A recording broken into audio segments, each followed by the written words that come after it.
Të nderuar shikues të Euronews Albania, përshëndetje. Mirë se erdhët në Balkan Talks.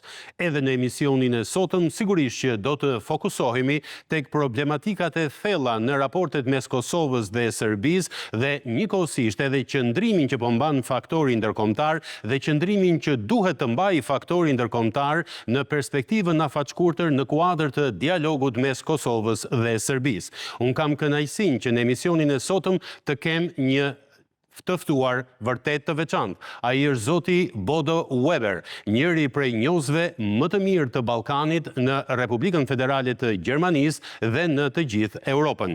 Zoti Weber, shumë faleminderit vërtet që gjetët kohë të bisedonit me ne. Është kënaqësi dhe privilegj për mua të flas me ju. Shumë faleminderit që më ftuat, si gjithmonë kënaqësi. Faleminderit. Zoti Weber, doja ta filloja këtë intervistë duke ju bërë një pyetje shumë të thjeshtë. Çfarë mendoni ju për sulmin e fundit që ndodhi në veri të Kosovës?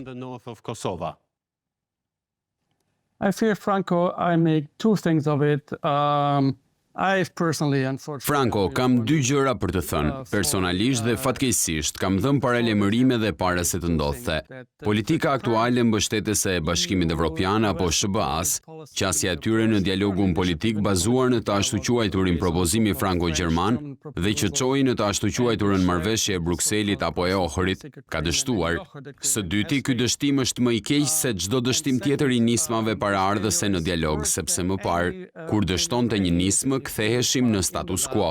Këtë herë, kjo nismë ka bërë dëme serioze. Veçanërisht në veri të Kosovës kemi parë serb dhe kosovarë që po ikin nga institucionet, sidomos policore dhe juridiksioni, ku kemi probleme serioze të sundimit të ligjit, edhe për shkallëzim serioz të këtyre zgjedhjeve të pranverës së këtij viti, ku palja serbe nuk ka marrë pjesë dhe kemi parë për shkallëzim edhe në maj të këtij viti, që do të thotë se kemi një përshkallëzim serioz të sundimit të ligjit, që do të thotë se nuk mund të kthehemi pas as në kohën e ndërmjetme, derisa kryeqytetet perëndimore ta njohin më në fund dështimin e nismës së fundit për status quo-n, por kemi një rënje serioze që mund të çojë në konflikte më serioze, që në fakt i kemi parë më 14 shtator në sulmin e fshatit të Banjskës dhe mund ta trondit vërtet situatën e sigurisë në rajon. To status quo, but that we have a serious downturn that can lead to more serious conflict. Unfortunately, we have seen it on September 14, that the Banja village attack, and that can really derail the security situation in the region. Mr. Weber, there are a lot of Zoti Weber, ka shumë komentues politik në Kosovë, në Serbi, në Europë, por edhe anë mban botës që po këmbgulin se ajo që ndodhi në Banjsk, siç e përmendët edhe ju, nuk është asgjë tjetër, veçse i njëjti skenar që Rusia ka zbatuar në Krime dhe Donbas. A ju duket ky një argument i vlefshëm? And Donbas. Do you find it a valid argument? Well, Franco, I would still remain cautious, drawing conclusions on what are incomplete information yet about what happened there. Franko, prap do të tregohesha i kujdesshëm për të nxjerrë përfundime nga informacionet tona të paplota për atë që ndodhi atje, sidomos në lidhje me ata që patën gisht, nëse përgjegjës të drejtpërdrejt ishin presidenti serb dhe regjimi i tij. Pra në këtë drejtim, do të tregohesha pak i kujdesshëm për të bërë krahasimin me Krimen.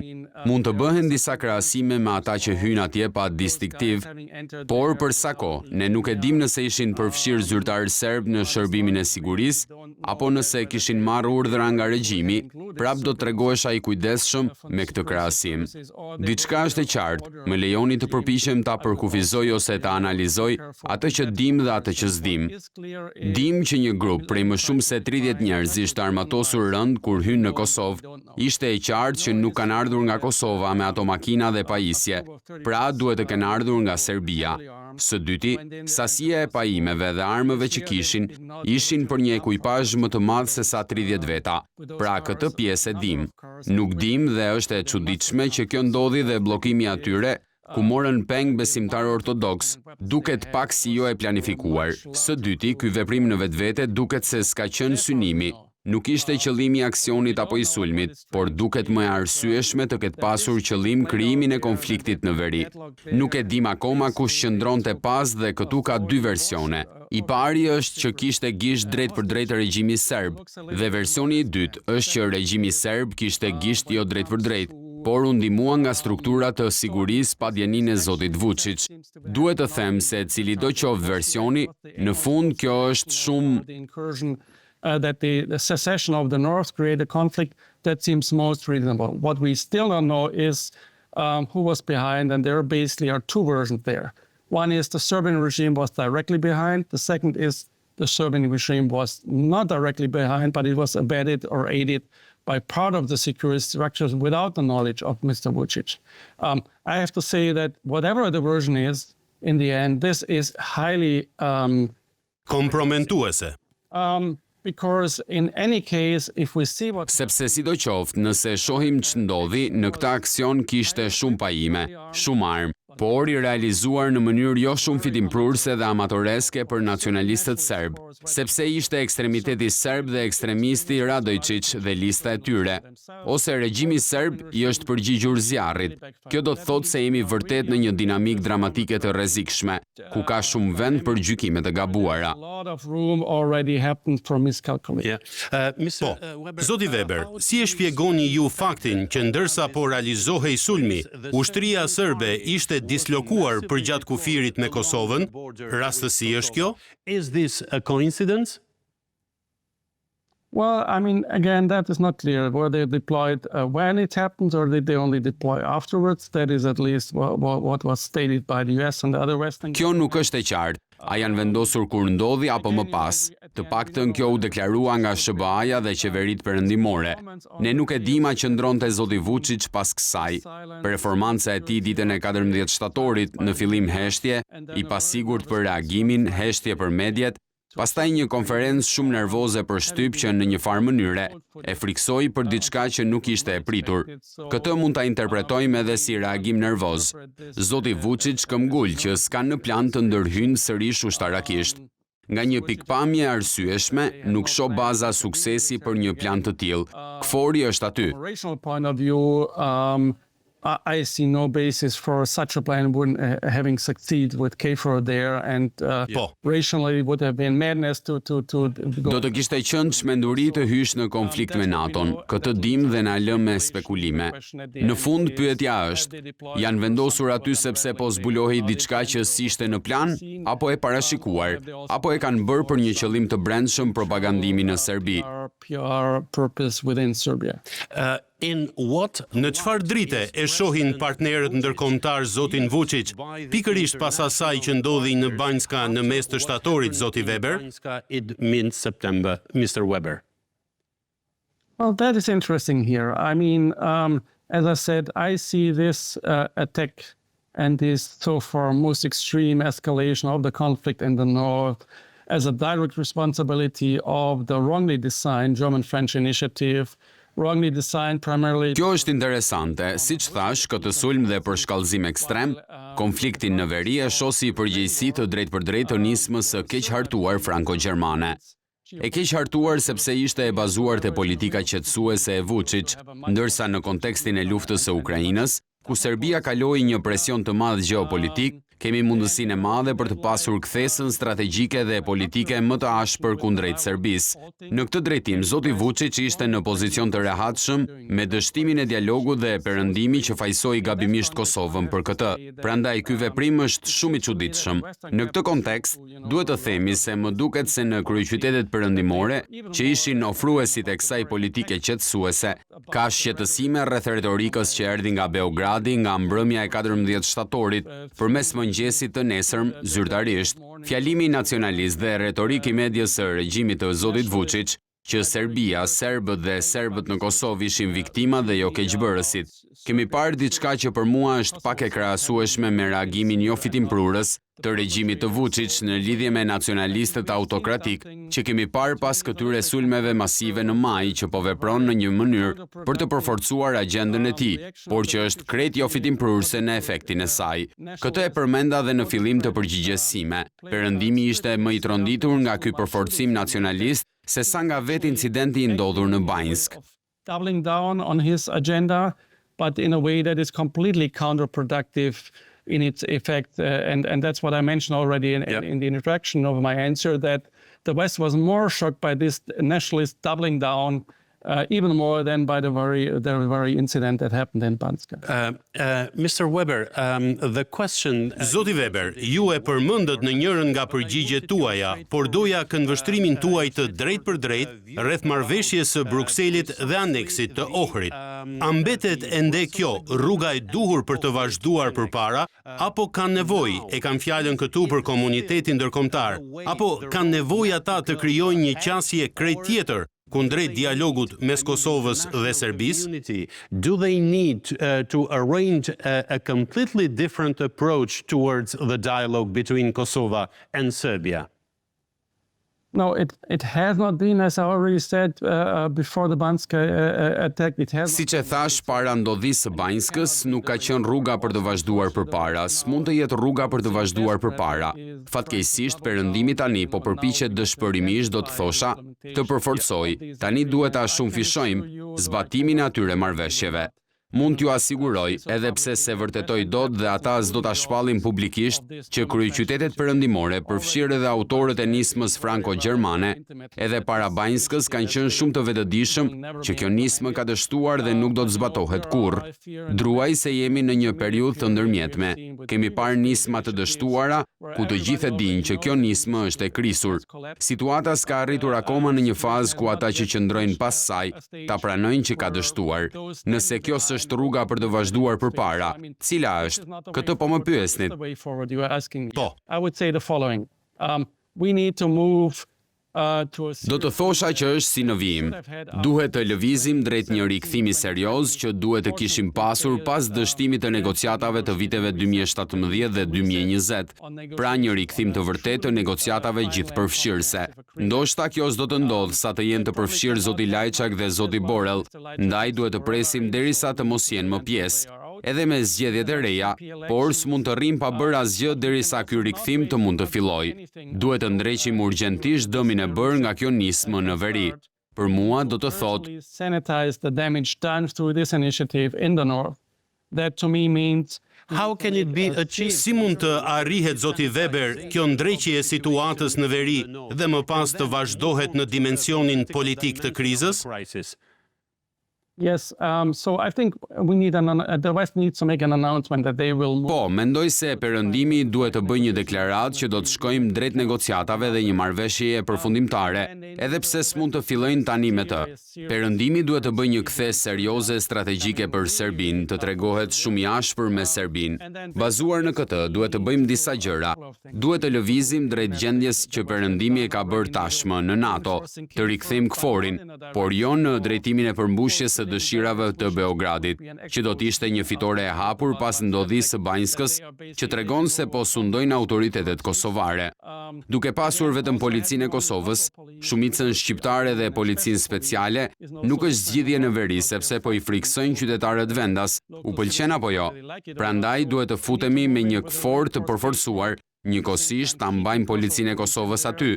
Duhet të jetë një orientim drejt rrugës ku duhen vendosur policia speciale, siç duhej para këtij incidenti. Pastaj duhet të risjellim serbët në institucionet kosovare. E di që kjo do të jetë shumë e vështirë, sidomos në pjesën policore. Ka qenë më parë me qeverinë Kurti, tani do të jetë edhe më e vështirë. Siç thash, kjo mund të ndodhë vetëm nëse perëndimi po rifiton besueshmëri me Prishtinën, dhe kjo mund të ndodhë vetëm përmes ndryshimit të politikës së ashpër që duhet mbi Serbinë. Na duhen zgjedhje të reja për kryebashkiak dhe këshilltar, duhet të kthejmë serbët në juridiksion dhe në polici. Ndoshta kjo duhet të jetë lidhje me vettingun e policëve, kur të kthehen si koncesion në Prishtinë, por mund të ndodhë vetëm atëherë, kur pasi kemi humbur të gjithë besueshmërinë e Prishtinës, duke ashpërsuar lidhjen me Serbinë. Only happen because we have lost all credibility with Pristina by really getting tough on Serbia. Mr. Weber, when you speak about the... Zoti Weber, kur flisni për dështimin e marrëveshjes së Brukselit dhe aneksit të Ohrit, e keni fjalën që edhe politika e perëndimit për paqëtimin ndaj presidentit Vučić ka dështuar gjithashtu? A është e qartë për protagonistët kryesor kjo që ka ndodhur saktësisht për shkak të politikës së tyre, pra që janë përpjekur ta paqëtojnë presidentin Vučić dhe ta bëjnë atë mik?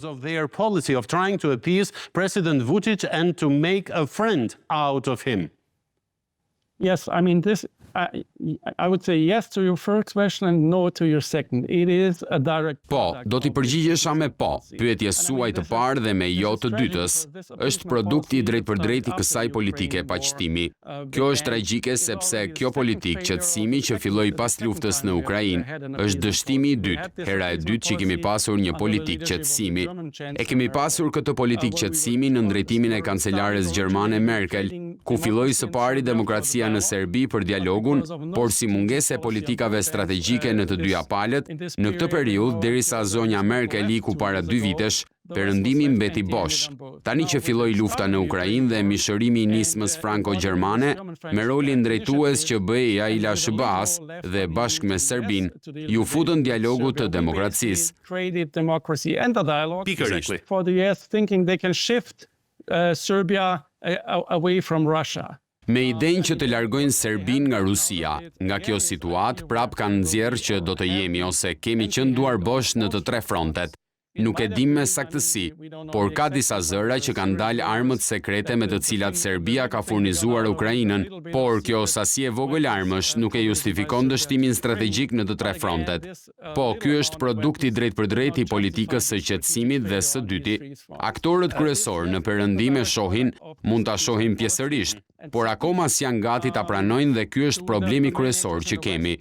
Pas situatës në Banjsk, kemi një situatë tjetër sa i përket luftës së historisë mes Beogradit dhe Prishtinës, dhe ajo ka ngecur në kryeqytetet evropiane, ndryshoi në favor të Kosovës. The battle of narratives between Belgrade and Pristina and the what stuck in the Western capitals shifted in favor of Kosovo. E kuptoj. Kjo është politike rrezikshme dhe rrezikon të hapet një front i dytë mundësie për Putin, por problemi është se nuk e shoh akoma, do me thënë, të gjithë po tregohen më të rrept me Serbinë se më parë, por ende nuk shihet një lëvizje drejt ndryshimit gjeostrategjik për zotin Vučić dhe regjimin e tij.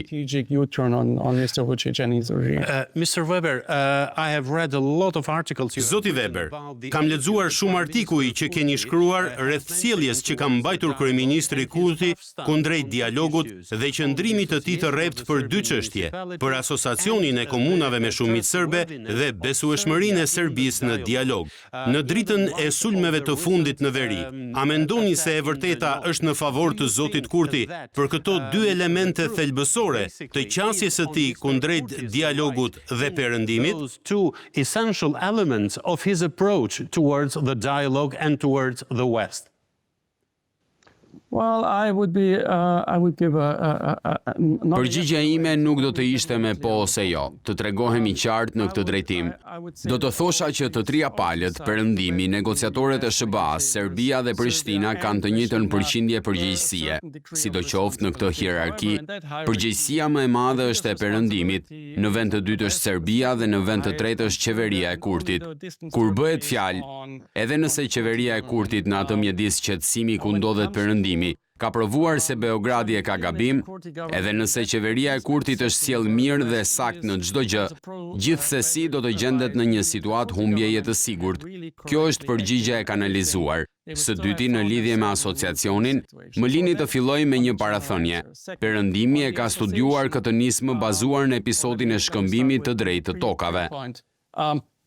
The West started this initiative on the background of the failed land swap episode. Yeah. And I mean that saw both the Trump administration and the EU foreign policy chief being on their own, basically colluding with the 2 leaders, Thaçi and Vučić. Edhe administrata e Trumpit, edhe shefi i policisë së BE-s kanë qenë duke bashkëpunuar me 2 udhëheqësit, Thaçin dhe Vučić, në nismën e ndarjes etno-territoriale. Kjo nismë, le të kuptojmë, çoi në zgjedhjet e para demokratike të shekullit 21 në tokën evropiane, si dhe qeverin Kurti nga administrata e Trumpit. Kjo ishte baza ku filloi kjo nismë, kishte një hendek besueshmërie dhe besimi nga nga ana e zotit Kurti që duhet marrë parasysh. Fatkeqësisht nuk është marrë parasysh, por e kemi ushqyer më shumë mosbesimin e tij në këta negociator, në rolin e BE-s por edhe të SHBA-s. Kur vjen puna tek asociacioni, duhet të kuptojmë se asociacioni është element i ndërlikuar. Kemi Kushtetutën e Kosovës me planin Ahtisari që ka një maksimum mekanizmash mbrojtës etnik për serbët. Në përpjekje për dialog politik në marrëveshjen e prillit të vitit 2013 për të mbushur hendekun dhe ka qenë një plan i tillë për të sjellë serbët në kufi duke detyruar Serbinë për t'i sjellë në kufi. Bën një koncesion në marrëveshjen e prillit rreth të ashtu quajturit asociacion.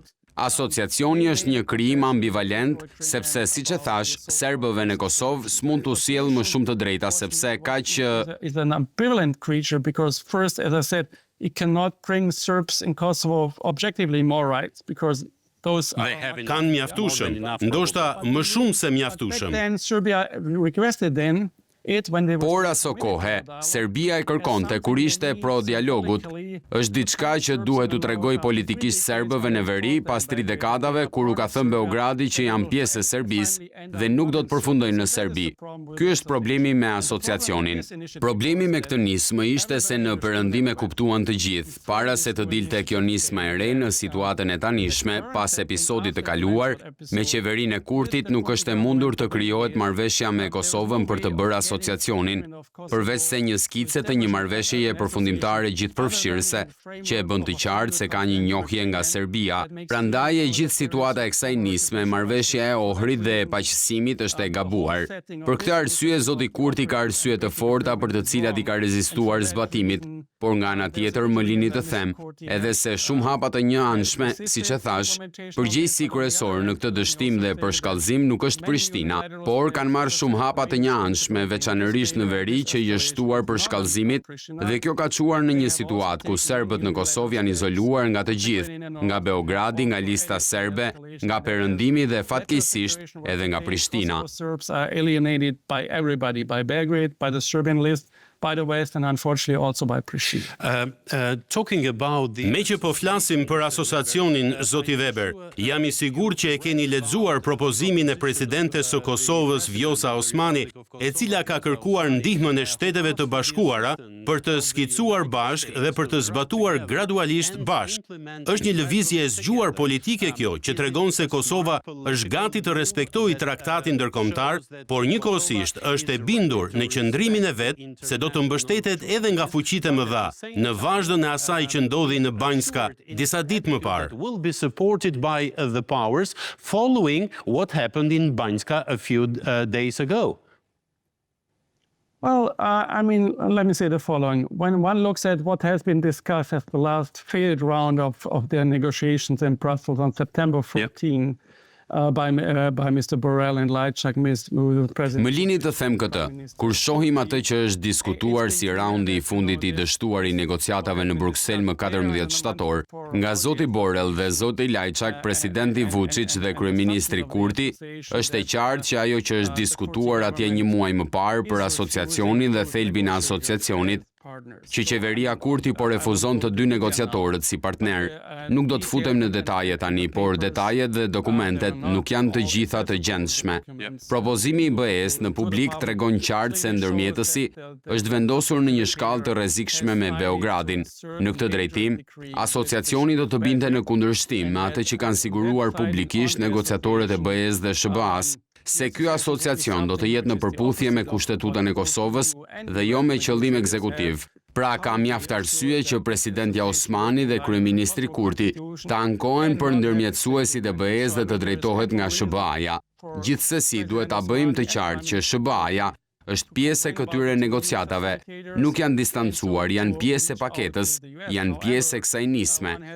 Ka njerëz si zoti Escobar që kanë qenë pjesë e administratës Trump në episodin e mëparshëm, pra do ta përmbledh kështu përgjigjen për pyetjen tuaj.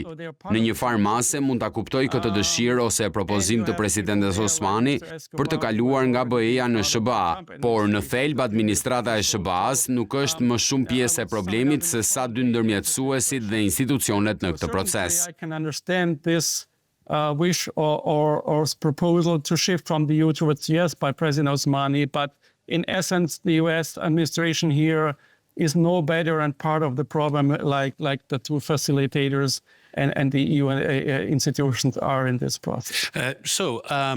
Mr. Weber, pra zoti Weber, a e shikoni të ardhmen e afërt të këtij dialogut të zbet dhe a shikoni ndonjë perspektivë në të ardhmen e afërt për ringjalljen e negociatave?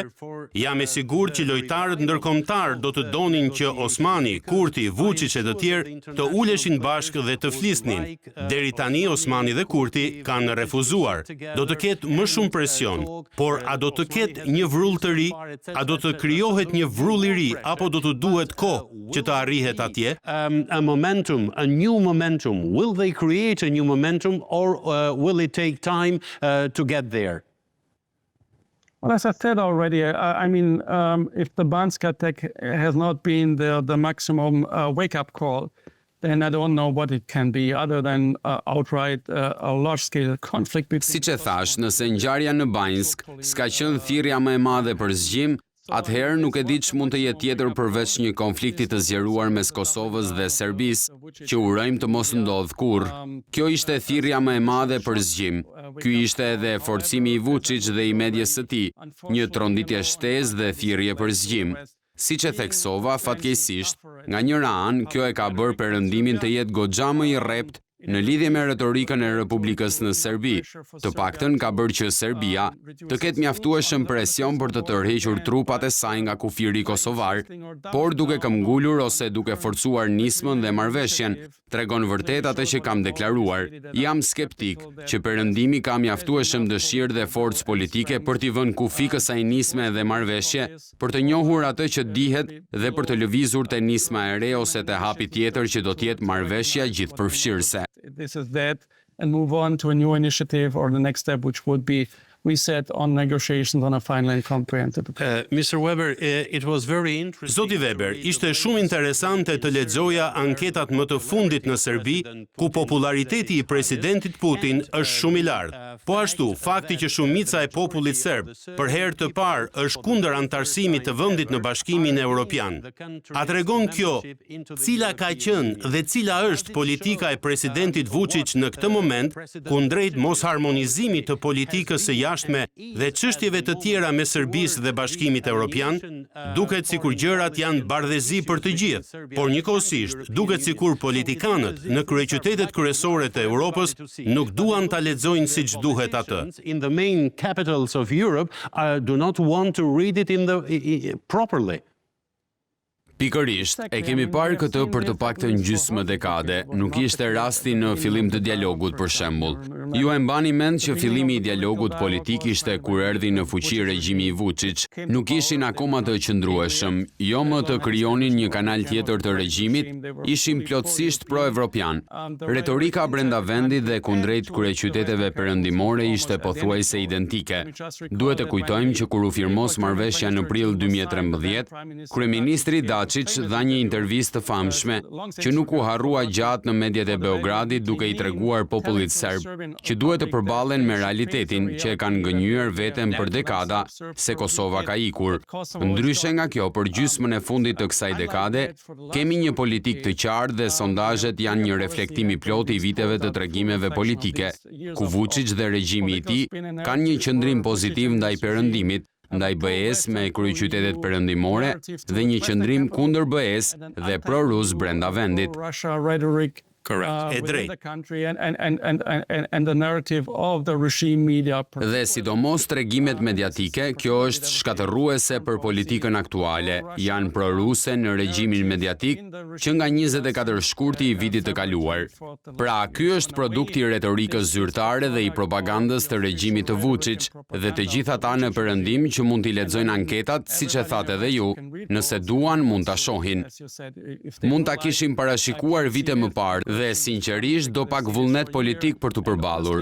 Është pak a shumë njësoj si atëherë kur zoti Vučić dhe zoti Borrell deklaronin sukses në Ohër dhe zoti Vučić shkoi në shtëpi duke thënë se su firmos asgjë. Success at Ohrid. And then Mr. Vučić is going home and nothing signed and ai ka zbatuar a la carte atë që i duket politikisht e drejtë për Serbinë pas një reagim të without any reaction of nga komuniteti ndërkombëtar dhe This is a process. I mean, Në Serbi po shohim një gjendje dhe opinion publik të qytetarëve që është produkti i drejtpërdrejt i retorikës paralele të përforcuar, për të cilën perëndimi është plotësisht në djeni prej vitesh dhe nuk kanë nxjerrë përfundimet strategjike. Tani po paguajnë çmimin. And the final question, Mr. Weber, there are a lot of... Pyetja e fundit, zoti Weber, ka shumë diskutime, jo vetëm akademike, por edhe politike në lidhje me faktin që Kosova, si vend demokratik, plotësisht në dakordsi me politikën e jashtme të Bashkimit Evropian e tjerë, duhet të njihet nga ato 5 vende anëtare të Bashkimit Evropian që nuk e njohin ende, në mënyrë që Kosova të vazhdojë dhe të anëtarësohet në NATO. Ndoshta kjo do të jetë një mënyrë më e mirë për ta zgjidhur këtë çështje. A mendoni se do të ndodhë kjo, apo është e pranishme sërish mungesa e dëshirës dhe vullnetit politik? Well, again, the question is, is this the way forward? Joining NATO or trying to convince the 5 non-recognized in the EU to change their position without, outside the dialogue with Serbia? I still think Çështja është akoma kjo, futja në NATO, përpjekja për të bindur 5 vendet e BE-s që se njohin për të ndryshuar pozicionin e tyre pa dialog të jashtëm me Serbinë. Akoma mendoj se ideja origjinale e dialogut që do të zgjidhë këtë problem, këtë diskutim, përmes ndikimit të BE-s dhe perëndimit në Serbi, sidomos udhëheqësve politik serb për më shumë se një dekadë e gjysmë të paktën, që nga pavarësia e Kosovës. Ata e dinë që Kosovën e kanë humbur dhe po e kërkojnë. Mënyra për ta zgjidhur këtë është përmes një politike serioze vendimtare nga perëndimi, për t'i detyruar të pranojnë atë që dinë. Siç është realiteti, t'i lënë të ikin serbët në Kosovë, veçanërisht në veri, dhe t'i lirojnë serbët në veri nga Serbia, nga kjo marrëdhënie thuajse koloniale nga e cila s'kan përfituar asgjë, kanë qenë objekt dhe jo subjekt. S'kan përfituar asgjë, vetëm viktima të përhershme. Mendoj se kjo është ende çështja, kryesisht për Kosovën, të futet në NATO. Kur kanë një konflikt të hapur në territorin e tyre, nuk e kontrollojnë plotësisht asnjërin palë. Kjo mund të rrezikojë integrimin e veriut të Kosovës, por serbët do të ikin, që s'është e mirë për Kosovën. Siç e thash, nuk mendoj se kjo është mënyra për ta bërë. E kuptoj. Kanë mjaftueshëm ndikim për ta zgjidhur këtë diskutim afatgjat në një mënyrë të qëndrueshme. Ata kanë mjaftueshëm ndikim dhe përsëris, nuk është zvogluar që në luftën e Ukrainës, por është zmadhuar. It even has become bigger.